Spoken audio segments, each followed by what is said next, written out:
Les Éthiopiens et certains Érythréens ont leur propre forme de christianisme. Ok, mais comment est-ce que c'est arrivé? Ok, revenons en arrière. Au IVe siècle après Jésus-Christ, le royaume d'Aksum, qui couvre l'Éthiopie et l'Érythrée, la Chine, la Perse et l'Empire romain sont les 4 plus grandes puissances du monde, notamment grâce à leur commerce, leurs forces militaires et leur influence politique.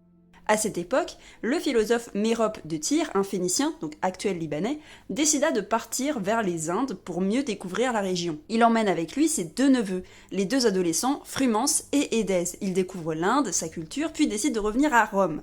Mais lors du chemin du retour, ils doivent, comme à l'aller, passer par la mer Rouge, contrôlée à l'époque par les Aksumites.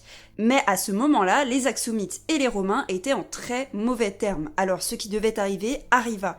Le navire de Mérope, Édèse et Frumens est attaqué, et tout l'équipage est tué, excepté Frumens et Édèse, qui étaient trop jeunes. Alors, les 2 Phéniciens sont envoyés à la cour de l'empereur Ella Amida. Il en fit 16 esclaves. Édèse devait remplir la coupe à boire du roi, et Frumens, comme il savait lire et écrire, devait devenir son secrétaire.